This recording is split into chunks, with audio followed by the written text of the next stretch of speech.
Hello guys, I came across an interesting case today in NinjaTrader that I want to kind of publish uh, into the masses because I spent so much time trying to figure out why this occurs. Okay, and it, just have a look at this trade right here. So when this bar closed, we actually place a limit order short right here.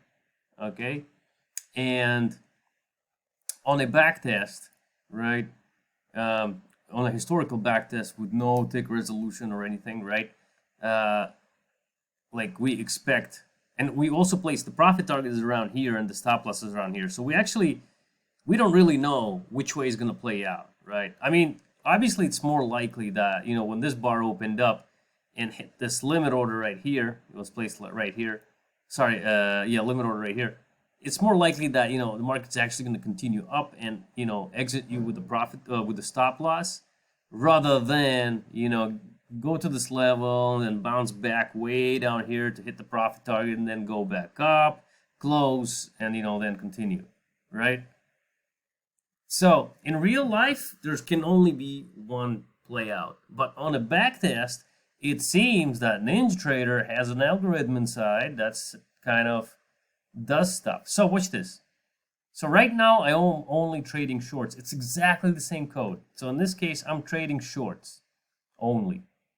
Okay, now watch if I start trading all. Okay, guess what's going to happen? It's going to get filled with a profit target. And I spent like a few hours trying to figure out that it's a bug or something, but it's 100% not a bug. It's exactly same code, but this time you can see it's hit a profit target. And I think that NinjaTrader developers are smart guys, okay? And what they did is, okay, is an algorithm, right? That says if you get this case, right, where we are, we don't know, like, we can either hit a profit target or a profit loss or a profit target, a profit target or a stop loss. I think what they do is to even out the statistics for a backtest is they actually count one towards a favorable execution, one towards an unfavorable execution. That's the only explanation I can have, because in one case there is, I don't know, like 50 trades that that are before this spot, and they play out in a certain order.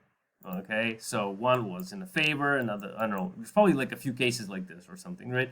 So one is in the favor, the other one was not in the favor. So it was taking this one, then this one, and then eventually when it came to, to play out this particular case here, it took the one that was supposed to be in the favor, right, of hitting a profit target. But you see, this is a very unlikely case, right? So like it opens up, goes up here, gets filled, and comes back here, makes you some money, and then comes back here to close again. Well, yeah. But then, if you change the number of trades that preceded, I'm not sure if preceded is the right word, that occurred before this period, okay? So the number of these playouts before was different. So by the time it got to this particular trade, it could have been the turn to take the bad one. All right, so that's what it does. I think that's what the case is. So watch out for this stuff, and here's the possible explanation. If anybody has time to ask NinjaTrader something about this, please comment and let me know if that is actually the truth.